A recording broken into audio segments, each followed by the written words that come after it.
Hello दोस्तों, welcome to my YouTube channel. Friends, हमारे इस फ्री जीएसटी कोर्स की सीरीज़ में हम पढ़ रहे हैं प्लेस ऑफ सप्लाई के बारे में। लास्ट वीडियो में हमने पढ़ा कि प्लेस ऑफ सप्लाई क्या होता है, मतलब सप्लाई को कंज्यूम किया गया कहाँ माना जाएगा। आज इस वीडियो में हम पढ़ेंगे place of supply in case of goods, मतलब गुड्स के केस में प्लेस ऑफ सप्लाई क्या होगा। मतलब अगर सप्लाई गुड्स की हो रही है तो उस केस में सप्लाई को कंज्यूम किया गया कहाँ माना जाएगा। तो स्टार्ट करते हैं। हम आते हैं अपनी स्लाइड पे। Place of supply in case of goods. तो इसमें पहला पॉइंट है when this supply involves the movement of goods. Movement of goods मतलब जब गुड्स सप्लायर के पास से मूव करके बायर के पास जाते हैं। और ये मूवमेंट कौन करवा सकता है?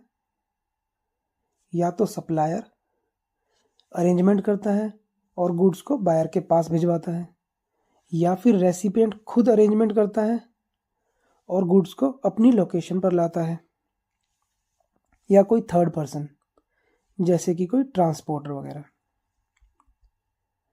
तो इस केस में जब गुड्स मूव करेंगे from supplier to buyer, that is goods involve movement, तो उस केस में प्लेस ऑफ सप्लाई क्या होगा? वो प्लेस जहां गुड्स की मूवमेंट टर्मिनेट होगी। टर्मिनेट मतलब खत्म होगी, या कह सकते हैं कि जहां गुड्स फाइनली रेसिपिएंट को मिलेंगे। और क्या कह सकते हैं? जहां गुड्स का फाइनल डेस्टिनेशन होगा। हमने पढ़ा भी था GST is a destination based consumption tax. साथ साथ इसका एग्जाम्पल भी देख लेते हैं। मिस्टर ए जो दिल्ली से है, किसी सामान की 40 यूनिट्स बेचता है मिस्टर बी को जो बेंगलुरु से है। तो मिस्टर ए जो सप्लायर है उस सामान को बेंगलुरु भिजवाता है रेसिपिएंट के पास। तो गुड्स की मूवमेंट कहाँ खत्म हो रही है? बेंगलुरु में। तो प्लेस ऑफ सप्लाई क्या होगा? बेंगलुरु, मतलब कर्नाटका। यहां सप्लायर दिल्ली का है एंड प्लेस ऑफ सप्लाई है बेंगलुरु, मतलब कर्नाटका। तो ये कौन सी सप्लाई हुई? Interstate supply. और इंटरस्टेट सप्लाई के केस में क्या लगता है?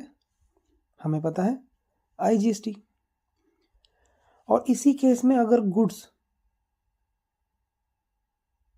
रेसिपिएंट खुद अरेंजमेंट करता गुड्स को अपने पास लाने के लिए, तब भी प्लेस ऑफ सप्लाई बेंगलुरु ही होता।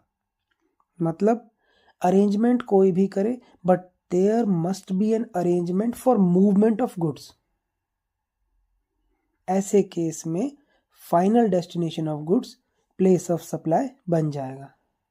आई थिंक यहां तक क्लियर है। अब आगे देखते हैं। अब सीधा पहले थर्ड पॉइंट देखते हैं। ये फर्स्ट पॉइंट का उल्टा है, मतलब नो मूवमेंट ऑफ गुड्स। तो अब जिस केस में गुड्स की मूवमेंट नहीं होगी उस केस में प्लेस ऑफ सप्लाई क्या होगा? प्लेस ऑफ सप्लाई होगा location of goods at the time of delivery to the recipient. मतलब जहां रेसिपिएंट को गुड्स की डिलीवरी दी जाएगी वही प्लेस ऑफ सप्लाई होगा। सपोज मैंने कोई सामान खरीदा और उसे अपने हाथ में कैरी करके ले आया, this is the case of no movement of goods. Different समझना अब दोनों में। मूवमेंट ऑफ गुड्स मतलब गुड्स को भेजा जा रहा है सप्लायर के द्वारा या फिर गुड्स को मंगवाया जा रहा है रेसिपिएंट के द्वारा। And no movement of goods के केस में भेजने या मंगवाने का कोई अरेंजमेंट नहीं हो रहा। क्लियर है? अगर कोई कंफ्यूजन है तो वीडियो को बैक करके दोबारा देखना। इसका और भी एग्जाम्पल देखते हैं। एग्जाम्पल 3,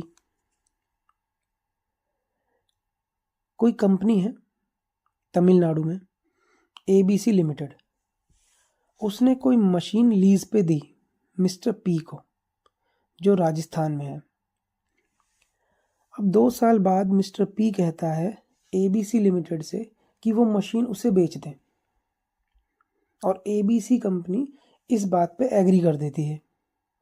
तो इस केस में मशीन बेची जा रही है, मतलब सप्लाई हो रही है, बट मूवमेंट ऑफ मशीन नहीं है। क्यों? क्योंकि मशीन तो ऑलरेडी मिस्टर पी के पास है।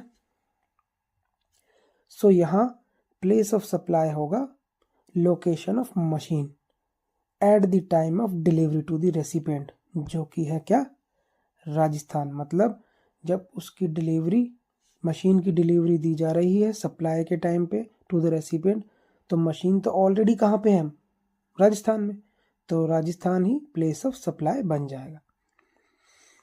एंड इंटरस्टेट सप्लाई है तो IGST चार्ज होगा। अब देखते हैं second point, where the goods are delivered to the recipient or any person on the direction of third person। मतलब गुड्स डिलीवर तो हो रहे हैं बट किसी थर्ड पर्सन की इंस्ट्रक्शंस के हिसाब से हो रहे हैं। तो ऐसे केस में प्लेस ऑफ सप्लाई क्या होगा? थर्ड पर्सन का प्रिंसिपल प्लेस ऑफ बिजनेस, मतलब जहां उस थर्ड पर्सन का प्रिंसिपल प्लेस ऑफ बिजनेस होगा, जहां वो थर्ड पर्सन बिजनेस करता है। ये basically bill to ship to model होता है, सुना भी होगा आपने। मतलब बिल किसी के नाम पर होता है लेकिन डिलीवरी किसी दूसरे पर्सन को होती है। एग्जाम्पल देखते हैं। Example second, mister A from Maharashtra ने गुड्स बेचे मिस्टर बी को दिल्ली में, लेकिन मिस्टर बी ने सप्लायर को बोला, मतलब मिस्टर ए को बोला कि वो गुड्स अहमदाबाद में मिस्टर सी को डिलीवर कर दे।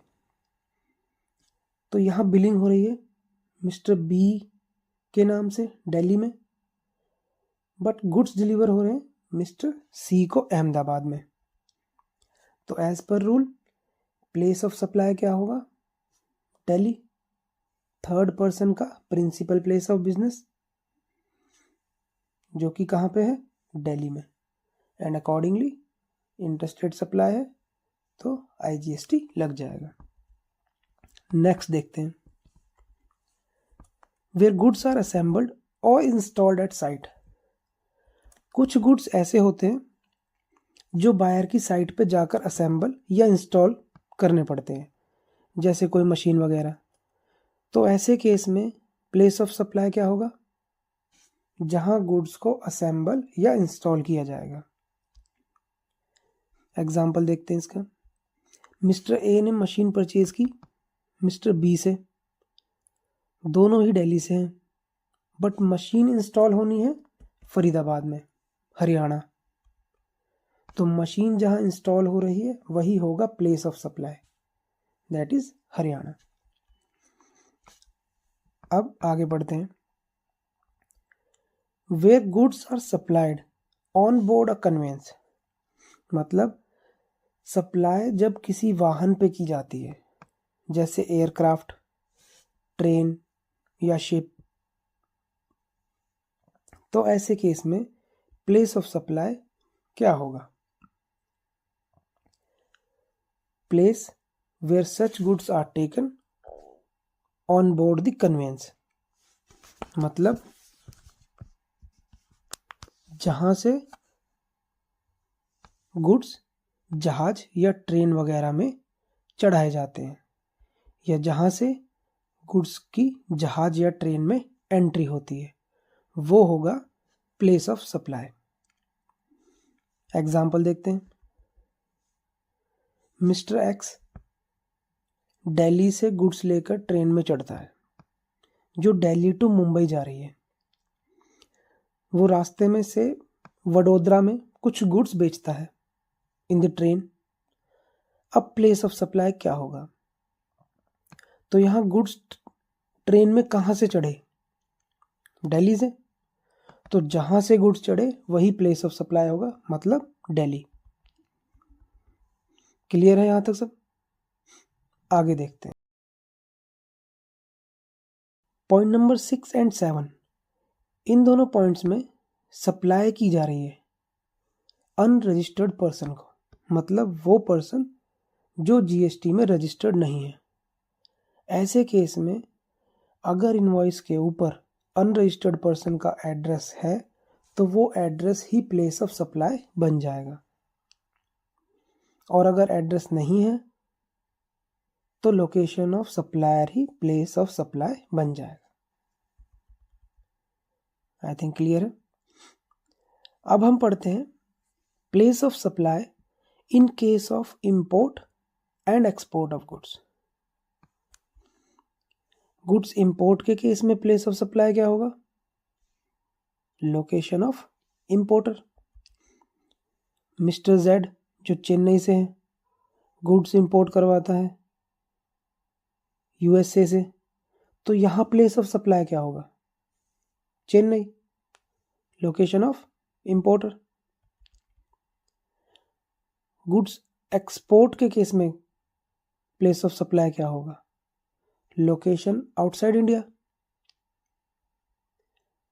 अब एक्सपोर्ट को माना तो इंटरस्टेट सप्लाई जाएगा, बट एक्सपोर्ट के केस में जीएसटी नहीं लगेगा, क्योंकि एक्सपोर्ट को गवर्नमेंट ने 0 रेटेड डिक्लेयर किया हुआ है। तो यहाँ हमारे place of supply in case of goods के सारे रूल्स ओवर होते हैं।